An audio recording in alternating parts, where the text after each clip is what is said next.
Cynics on Disney podcast contains adult language. Listener discretion is advised. This is the Cynics on Disney podcast, presented by nightclub33.com. Welcome into this week's episode of the Cynics on Disney podcast. I'm your host, Bobby, aka the Disney Cynic. And I'm Amanda, aka the Anti-Cynic.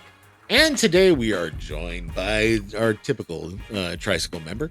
That would be Patrick Neistat, the CFO of nightclub33.com. Patrick, say hello to everyone. What's up, everybody? You guys like my hat? Love it. Yes, love I it. want one. I'm sure the kids would love it too. Hey! I forgot Amanda was doing that now. I do this now, and I forget that I do this now. I also forget I can hear it now, so it's... How do you like that job? I mean, once I get used to it, I'm gonna love it. Like pressing the button, but you know, I gotta get used to the fact that it's my job now. So. See, this is the fiddle factor that makes tangible experiences fun, and that's ultimately what it boils down to. Everybody wants to press the big red button. So, but wait, is it red? No, it's not red. It's blue. I think it turns red when you press it. I don't know. I haven't looked while I'm pressing it, so I don't know. We don't need to press it right now. This is way behind the scenes. Already off the rails. As is typical. for a show with our CFO. Now, I'm just going to go ahead and be honest. I gave up trying to name these things. Whenever you come on, we start off with a topic, and I might generally loosely stick to it a little bit, but ultimately we deviate so far from it. What the fuck did we just talk about? So, today's episode is Pat's back. Who the fuck knows? So there we go. I like how in 2 minutes you've dropped an F-bomb twice.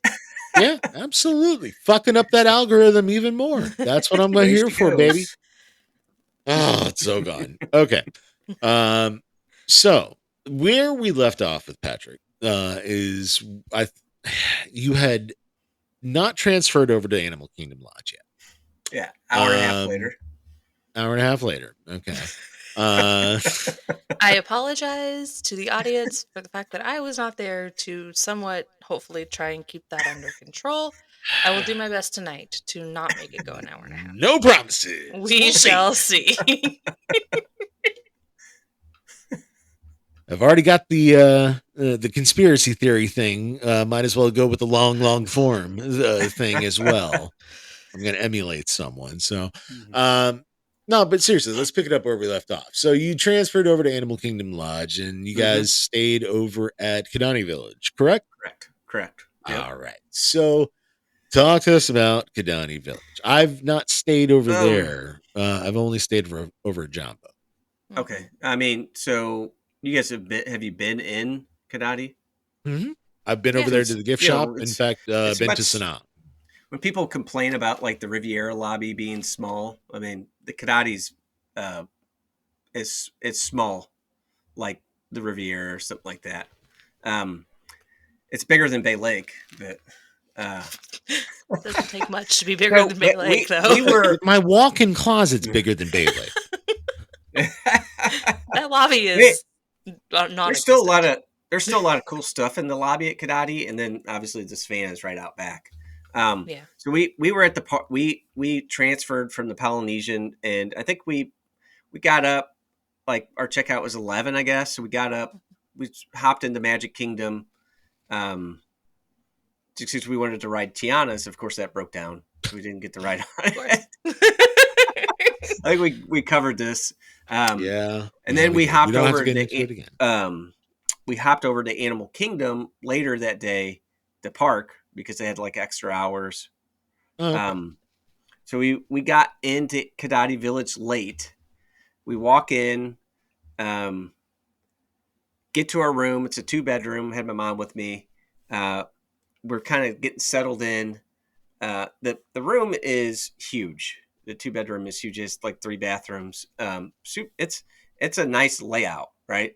So the kids 2 bed, 3 bath. Yes. So there's a 3rd bath, like right as you enter the room. there's a full bathroom right there. And, it has a full kitchen. But so one of the kids, I think it was Lincoln, he was going to sleep on the pull-out couch. He opens the pull-out couch and there's potato chips in the pull-out.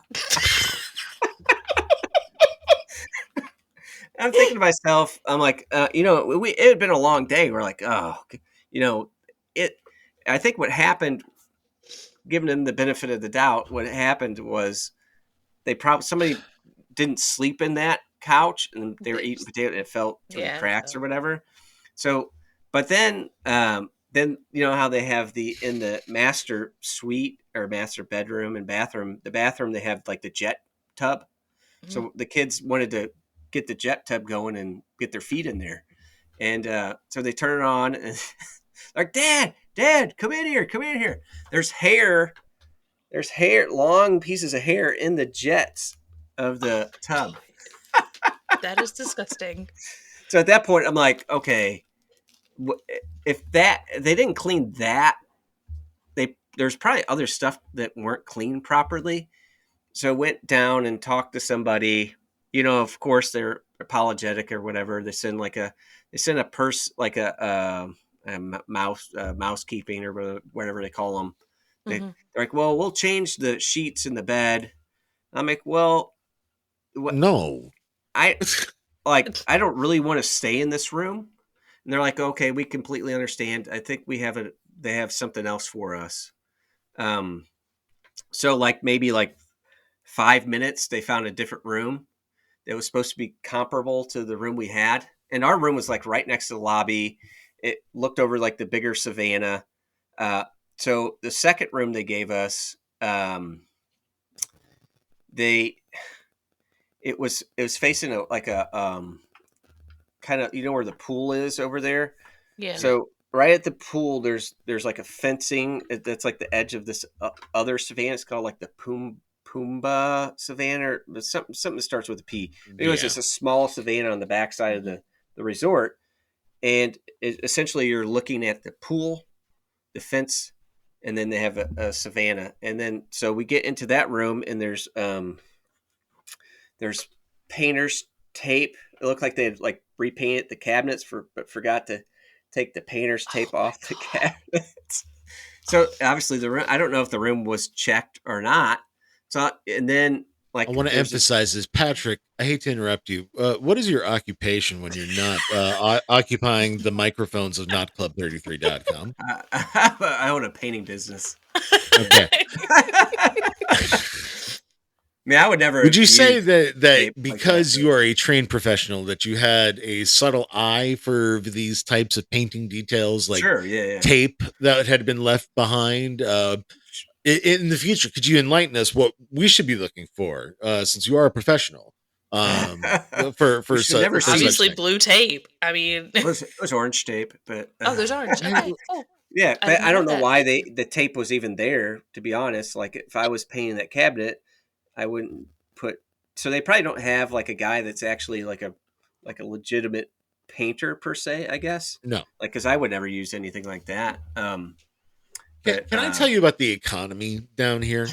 Basically, I'm not trying to. I'm not being facetious about this. No, this is genuine.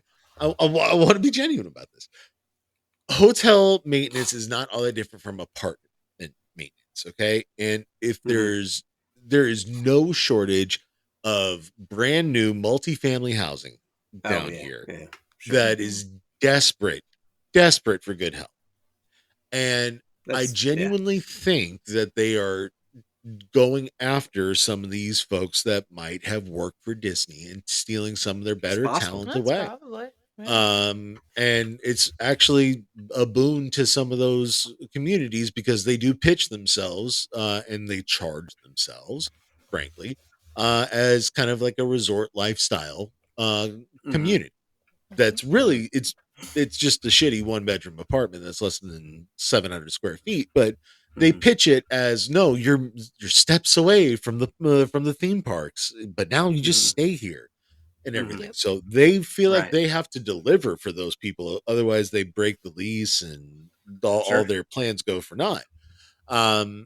So it wouldn't shock me that there's a few new guys that are on the scene, and I'm trying to be generous there, but also like this is the kind of shit that drives me batshit crazy. So after, I mean, we're talking. This is probably like about this time. It's about 11 o'clock at night, and the pool music 11 o'clock. You could still hear the music from the pool. Now, what kind of music? And the light. It was like Christmas, like African Christmas music. Okay, so it was a background ambient noise, or was it something more like and like just kind of like a screeching awful simply having a wonderful Christmas time type thing? No, it's just like choir, like African choir singers. Okay, gotcha. It was just like cranked up to 11 and you were like, nah, it needs to be at a 4 basically. Yeah, basically. And then the lights, all the lights that are over there. So immediately I was in the room, the first room still, and Tori and the kids call me and tell me about it. And the guy changing the sheets was like, in the first room was like, oh, which room did they put you in? And I told him what room. And he's like, oh, so he knew that room. I can't imagine that you could charge somebody at Savannah View for that room, because you're mostly, I mean, you're kind of half of it is looking at the pool and the other half is looking at the Savannah. Grant, they do feed the animals right there, so they all come over there. But they don't have. Well, that's how they can. That's how they charge for it. Yeah, that's how they. They don't have zebras. They don't have the zebras or the giraffes. They have the what are the ones that are like a mix of the zebra and the giraffe, like the okapis. Oh, so the okapis over there. And then they have the warthogs, because apparently the warthogs don't get along with some of the other ones in the other savannah. Yeah. So, anyways, so Lion King lied to us. Okay, it absolutely did. So it always has. You just need to Lion King and Finding Nemo. I called the head of not maintenance, but I guess of housekeeping, and they're like, well, we don't have another room that we think that you'll like will be suitable for you. So I guess they didn't have a Savannah View 2-bedroom available. So what Sounds they did like you should have gotten a 3-bedroom with a Savannah View then. It probably wasn't available. I mean, it was Christmas time, so it's probably booked out. But they did comp me for the night, so it was a significant amount of money. So it essentially paid my dues for my DVC, and they paid me cash. So that is at least them recognizing that there's a problem. Yeah. Yeah, I mean, it was $1,300. So I mean, damn, putting that business out there. Ooh. Yeah. So I mean, they knew that they fucked up, I think. So yeah, absolutely. And look, I'm glad that they just gave it to you. You didn't fight. No, I didn't. You're not ask. Me. I literally didn't ask for it. They just gave it to me. They're just like, we're going to give you your money back. We're sorry. This room isn't Disney ready. We know it. It shouldn't have, they knew they fucked up. So but I've never been into a Disney resort. I've never been to a Disney resort and had that experience. It's the first time. So that's not my first time. Not your first time. And that is the welcome to popping your cherry. It sucks from here on out. I got to be honest with you. It's only downhill from here. Soon that beard will grow gray and bitter, and somehow, even though you'll be younger, you'll still look more old and awful. So, at least that's my story. I'm sticking to it. You also have pointed out to me via photo that lack of maintenance did not stay contained within the rooms, but instead extended outward into the rest of the resort. Correct? Yeah. So first, I want to touch in the rooms are old and worn at Kadati Village, and same with Jamba House. But they're supposed to get refreshed, I guess, this year. But I mean, they're long in the tooth. But when we went into the lobby, I was filming some stuff in the lobby, just filming the lobby, and I noticed up in the ceiling a piece of wallpaper had become unpeeled, and this was the first night that we were there. And by the time we left, we were there for 2 days. It was still there, hanging. Because when you look at that lobby, you think that's it's like a grass, like a grass that's up there, but it's actually just wallpaper. And I didn't know that, and it kind of takes away from their lack of maintenance took away from attention to detail. So that was kind of disappointing. I think what's more disappointing to me is that Disney used to be like Augusta National with this shit. Yeah. If something like that happened in the middle of the night, guess what? A cherry picker was going up. Sure. It couldn't be that hard to get a ladder. I think they could just have used a big step ladder to get it. Maybe I'm wrong, but still, even to get like a baker shaft scaffolding there, it would take an hour to set up, and you'd be up there and you glue it back or whatever you needed to do. Yeah.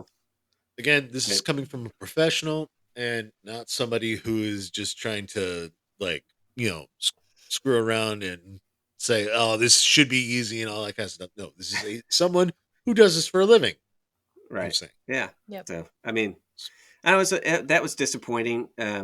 They were doing construction on the back side of the property when you walked out to go see the animals or to the savannah.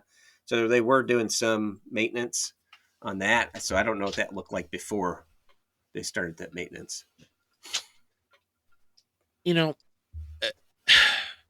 I think obviously it does take a lot of maintenance to keep up with the exterior. Sure. And I'm not suggesting, by the way, that I have all the answers, but I have some of the answers. And the sum of the answers is that there used to be a more rigorous preventive maintenance schedule that was dropped in favor of cost-saving measures.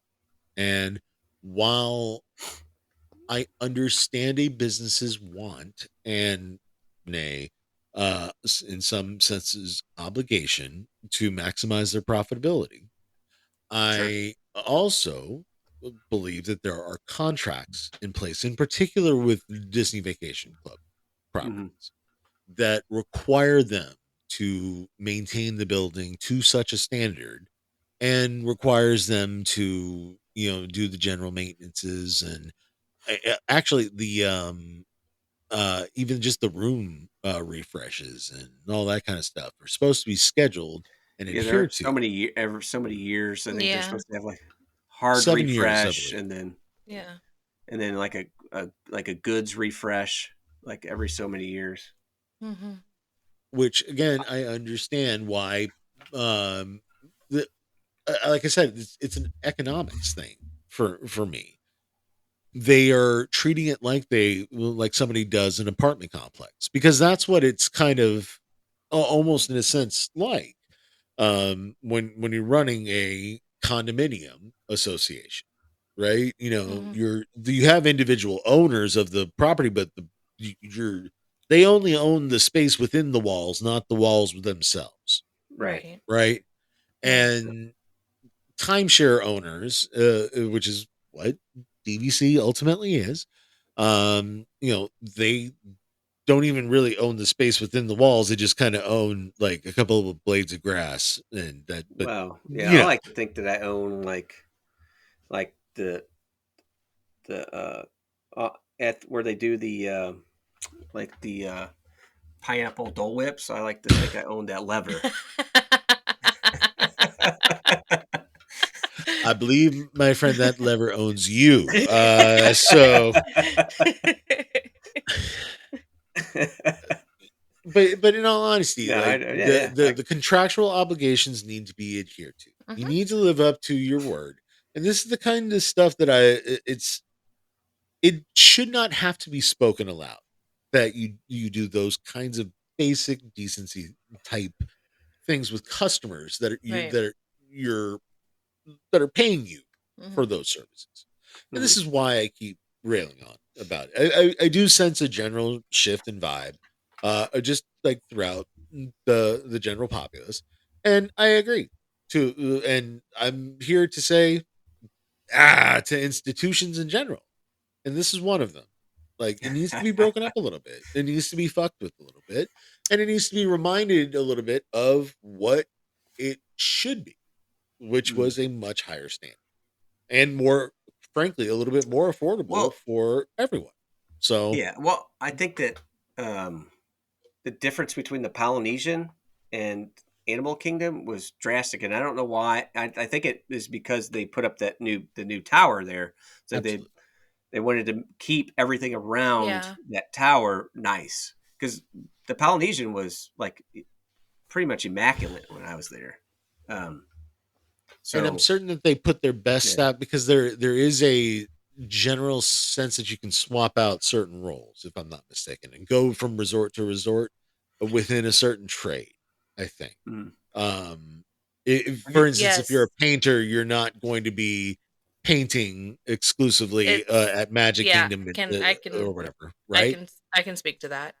That's why as I a was former asking. cast member. But yes, anytime like a new restaurant would open, a new table service restaurant, you would have servers like lining up to like, try and get into the new restaurants and all. Or if there was an opening, like if they're getting at like Cinderella's royal table was a big deal if you were able to be a because of the server there. tip. So, and if it, openings there didn't come up very often. So when openings did come up, servers are like jumping on it. You want that? Yeah. They probably get tipped well. Yeah. So yeah. But yeah, so it is like you can kind of, cross out. And then the same thing with like the festivals at Epcot. Like our chef, one of our head chefs at Coral Reef, was like over like a few of the booths during Food and Wine. So they do like, even the chefs can, do other stuff too. So yes, they do trade out. And with that in mind, I'm certain that they sent they even transferred some of their best maintenance staff over to the Polynesian to make sure that it was immaculate for that opening. I don't blame them for that. I do blame them for not having a qualified maintenance staff back behind those people to go in and fix a piece of fucking wallpaper that's hanging down for 2 days. Like, that's I think that's crazy. That's. I mean, if I was an owner there, for sure, I'd be pretty upset. Oh yeah, it's a simple task, and I think you're right, Bobby. I think what has happened, the accountants got into this, and they're like, "Well, how can we save money at these resorts? Well, let's kind of expand the maintenance. Let's push it further out. Let's do less, hire less people, probably." So I think that's probably is what's going on. My dad always said, because he used to run restaurants, he used to manage fast food restaurants, and he always said, the moment the accountants take over, that's like the end. Always the accountants. Yeah, certainly. Yeah. And I certainly have a rather strong impression of sales and the power of them for how they can force a company to operate, both negatively and positively, by the way. So I've seen it go very poorly, and I've seen it go very, very well. And this is another time where, your dad's adage was proven true. And it's unfortunate because I don't know how to get out of that. I don't know how to like spark the company and poke it in the ass just right to get them to realize that, except to do shows like this where we point out these things, and I'm the worst person in the world for taking away everybody's magic. But if I'm lying about any of this shit, we're not lying. That's my point. Is that if I want people to challenge me when I say this shit. Tell me I'm wrong. I'm starting to see more and more, people becoming critical of Disney, specifically Disney World. Now, I also don't, I don't know anything about Disneyland, so I don't follow many Disneyland creators, but I'm seeing some very like people who were once like, very gung-ho on Disney, like they're starting to get a bit critical. Well, I'm also certain that Disney stopped funding their TikToks, but yeah, well. That's a or giving them special access, or I don't know. There's a couple that I follow that are a couple that I follow that are former cast members, so that's always fun. Yeah. Look, it's not that I'm looking to disparage or even take down the Disney company. That would be a very long shot for someone, for a channel of our stature. Yeah. Just take a little bit. Down. We're not David in this. But I want to create that moment where our opinions are heard louder. So that's why I bring all this shit up, and I do want those opinions to get back in force to Disney, because it's the only way that they can change their minds is when people stop coming and when they stop paying the bills. And we're being honest with you and saying, it's not that we don't want to keep podcasting or anything like that, but I might run out of show ideas at some point because I have no desire to go back right now. Like Muppets broke me. It really did. Yeah. Like we talked a little bit about it before the show, but that was the moment where they spat on my grave with it. I don't know. I still like going. So even with that experience, I still had a good time though. I'm glad that I'm not where you're at. I'm glad that you did. I don't want you to get to where I am. Well, I also think part of it. I think I think if we still lived in Atlanta, we wouldn't be like this. Maybe not. But because we are supposed to put more. We're locals. We went a lot more as annual pass holders. So yeah, we saw. By the way, it's not that we couldn't afford the annual passes. It's just that we didn't really want to keep going. That's the reason.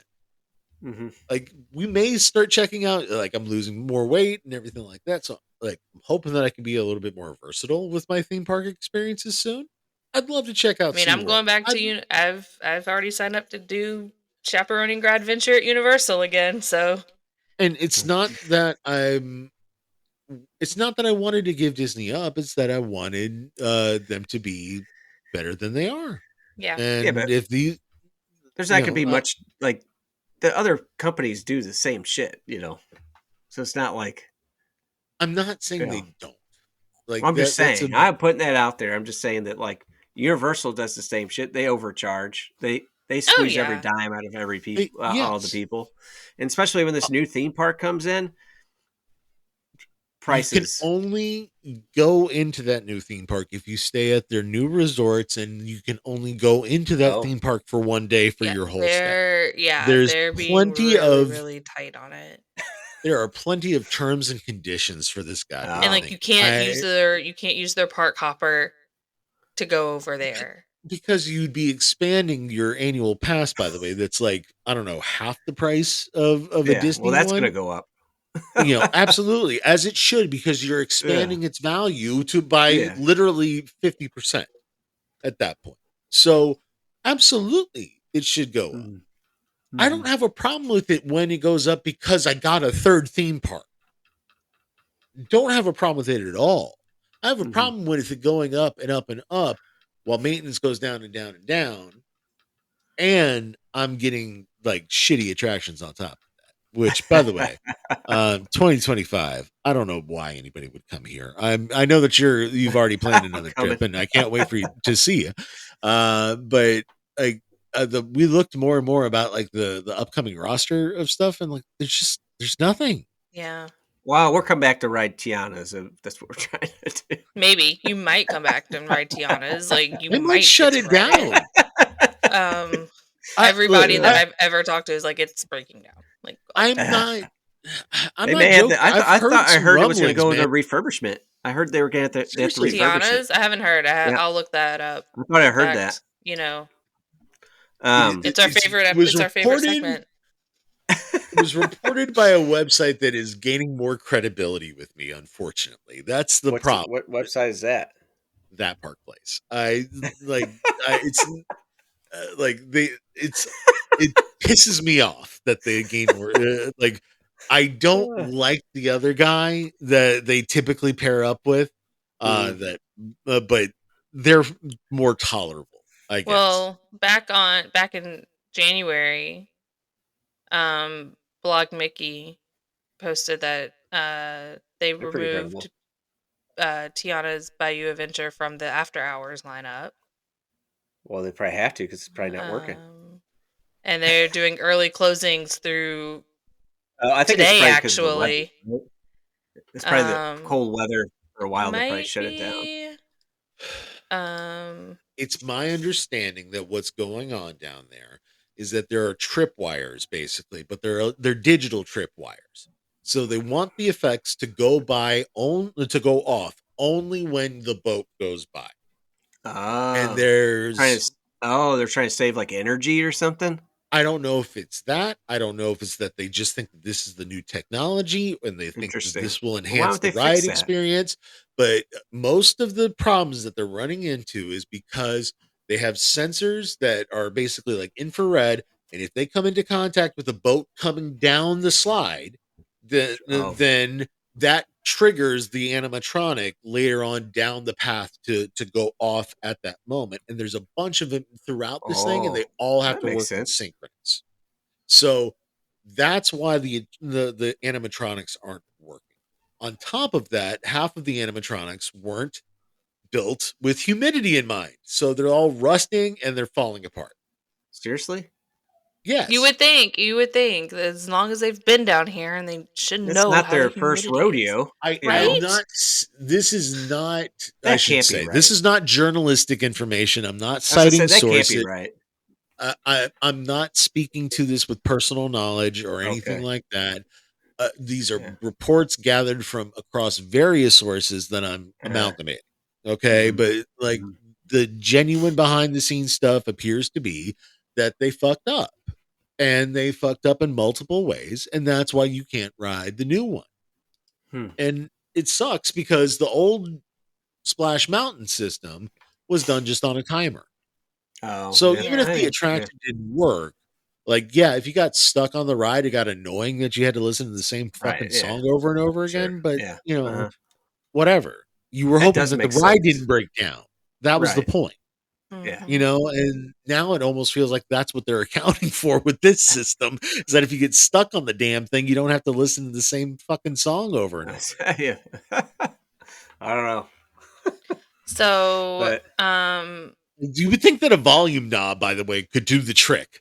I don't know. So the early closings, Disney did not provide an official reason for the early closures. But it says they may be related to maintenance needs. Splash Mountain had an annual refurbishment in January. So like every January, it was closed for a little bit to do refurb. Yeah. They're not doing that with Tiana's. Well, they can't right now because it just opened. And they, Big Thunder Mountain's down too. So yeah, if they close Tiana's, there's nothing in Frontierland. No, well, Country Bears. They'll break too, though. God damn it, Patrick. I'm about to kick him off the fucking call.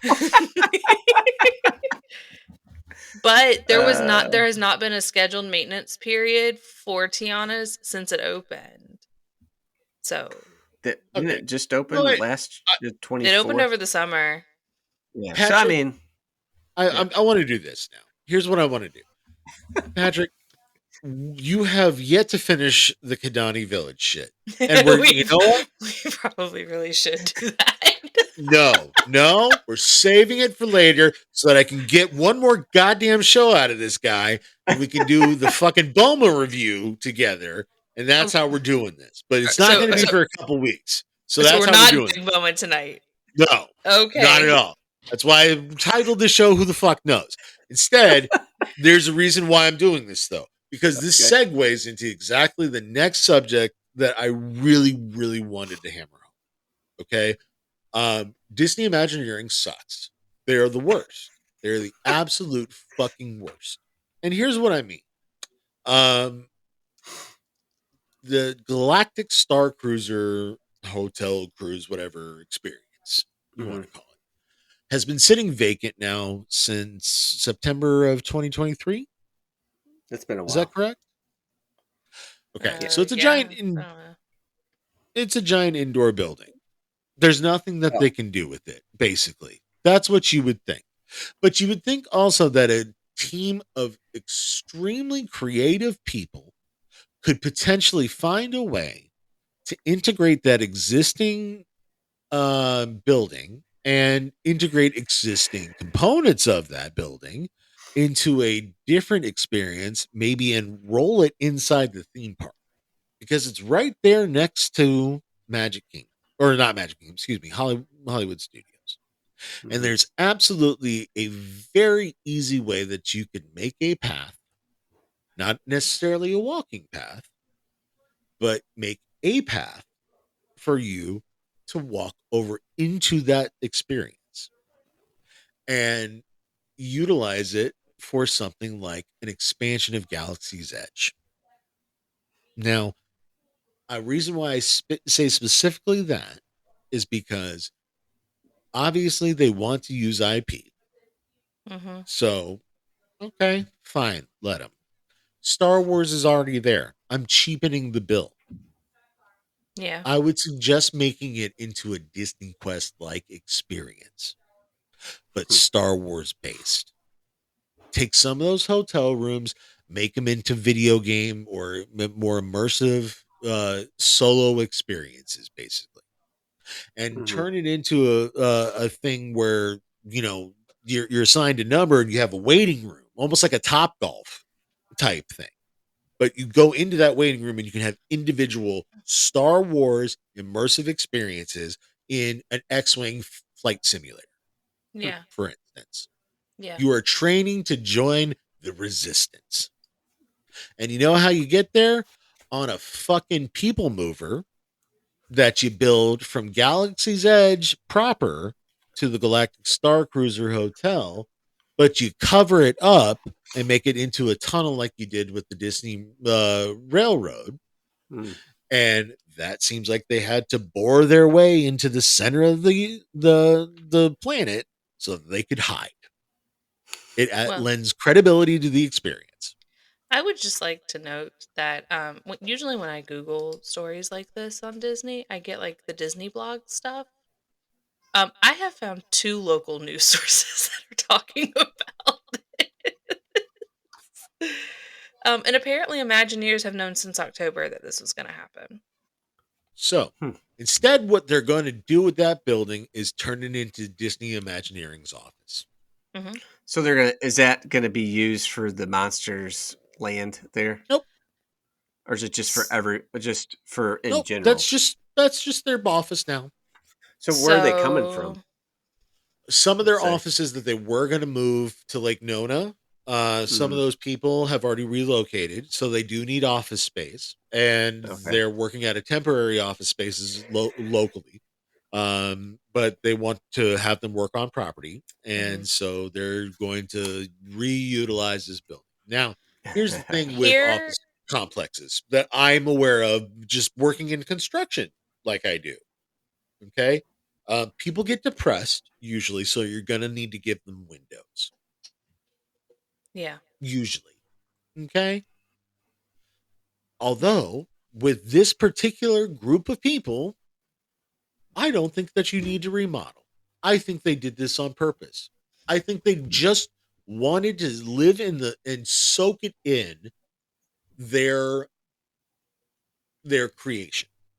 This is what we're capable of, basically. Maybe. But they also want to live out their little pew-pew experience as well.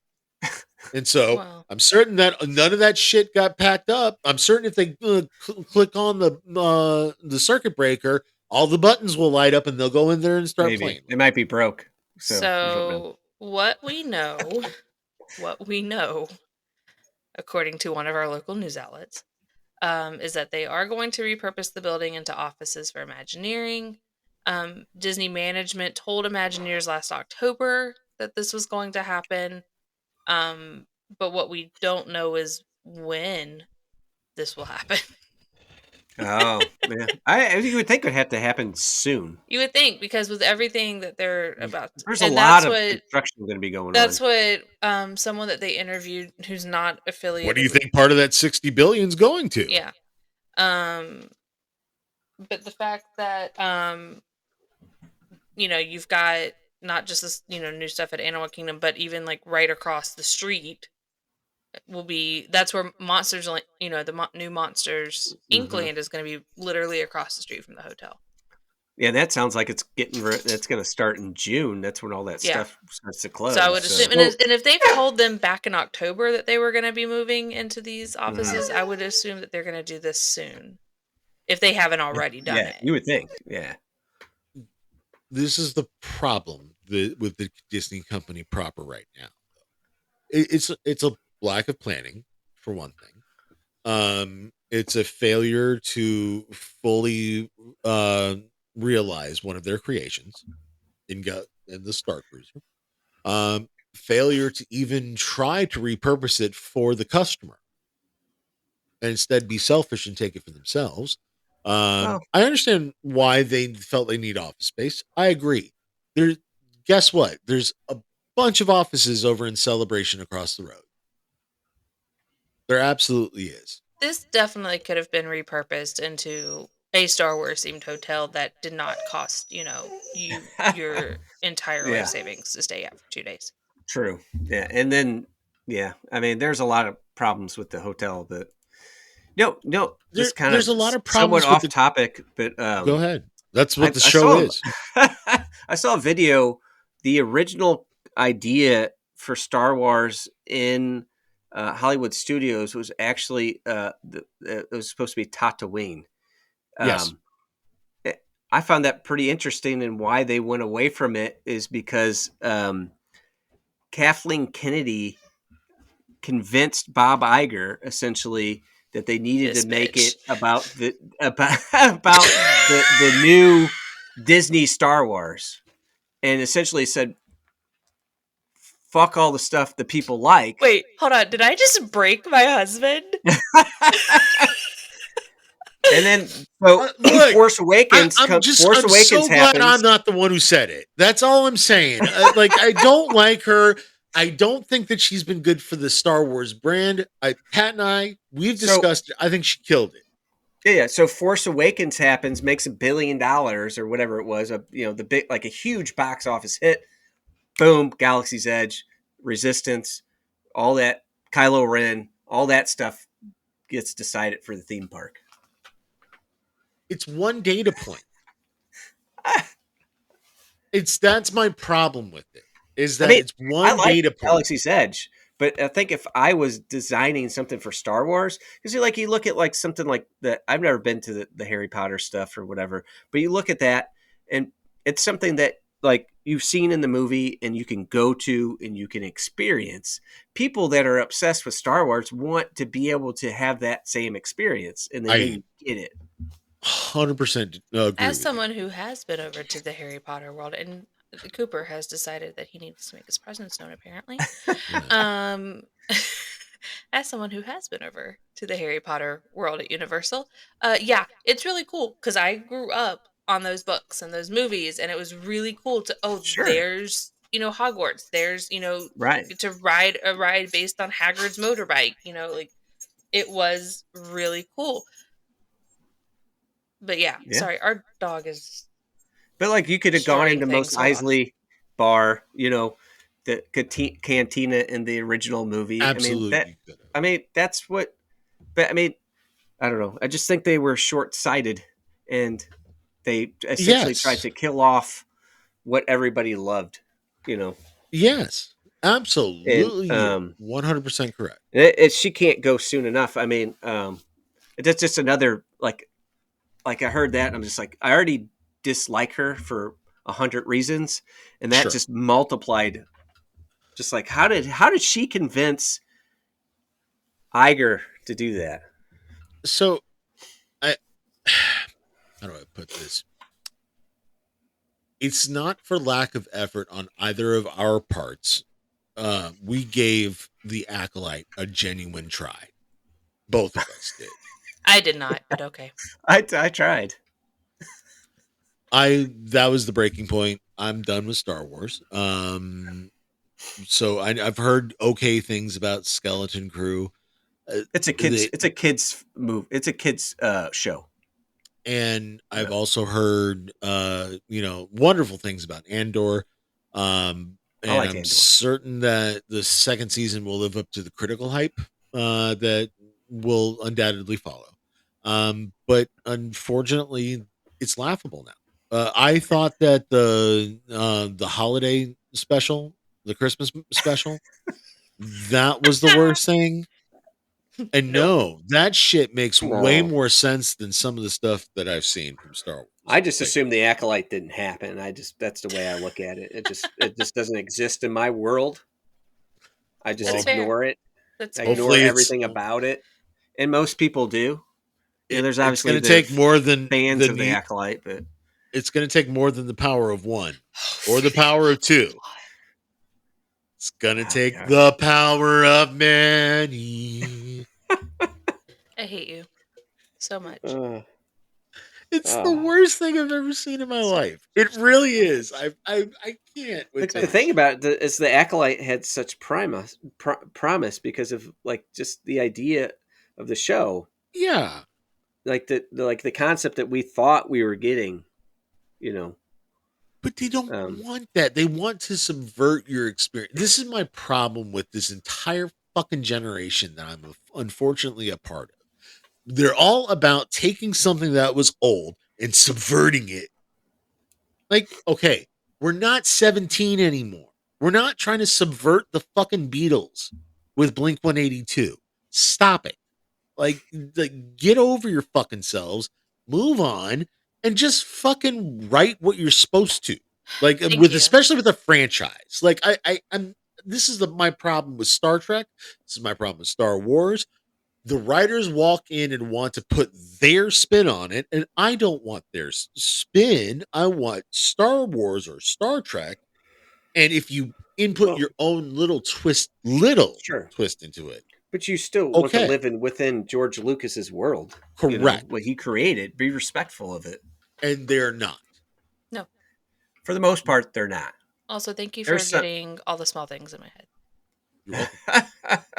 Because it is all about the small things. So, what an apropos. I try. Earworm. I mean, really.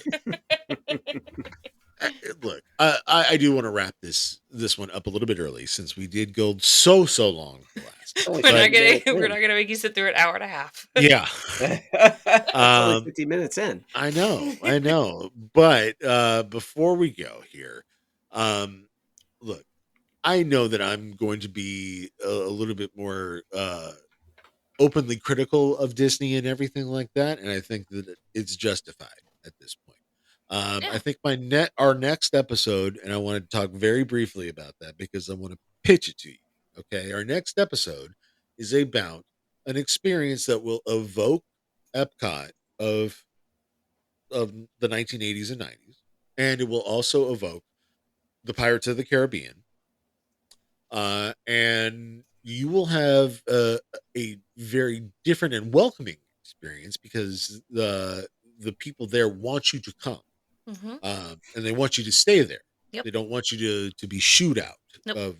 of there and everything. So that's my sales pitch for where we stayed last time, and I can further elaborate on it. But Amanda and I stayed at the Gaylord Palms here recently, and I'm super excited about this this whole experience because it was not perfect. I had my qualms with it, but yet the overall experience was so much different and better here of late.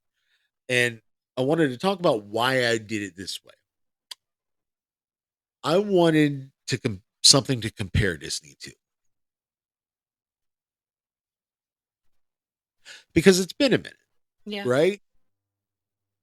Like seriously, the Holiday Inn up the street is not cutting it.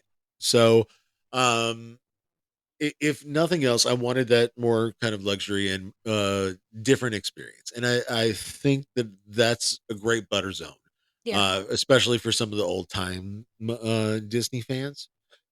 And we will absolutely get more in depth with the accommodations and all the different experiences that we had. But I want people to kind of look outside too. Patrick, you're a different case. You bought in. You're suckered in, and I hope you find reservations at your 11-month window. You gotta go 11 months out and book a bunch of trips. And right. Then, yeah. I don't have that problem. We booked this like 2 days before, 3 days before. So this is what I found out.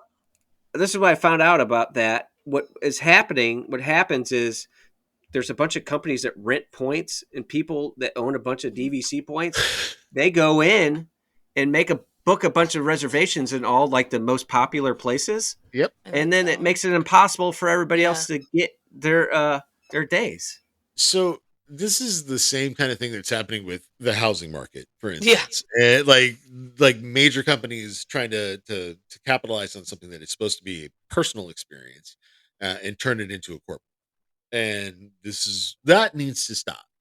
Both from the Disney side. I don't know how you stop it, though. That's the problem. Well, here's how you stop it. If you rent your points out and there is a max cap on commission of the sale of those points for the renting company, and so therefore they don't get into the business of buying it because they can only get $10 per point. Yeah. Something like I was thinking you could only have so many reservations in your name, maybe. That too. When you rent it, when you rent it, it still has to be in like my name. Yeah. When you book it, so. And they need to do it if there needs to be a again at like some sort of cap on how much money these companies can make off of the brokerage of selling the reservation as well. It's different if me or Steve asks you or Becky for to grease us a reservation. We'll pay you under the table. That is your personal business. It is a very different thing when you go commercial. Right. And that's the kind of shit that has got to stop, you guys. And it has to stop from annual pass holders with all of their purchasing of merchandise.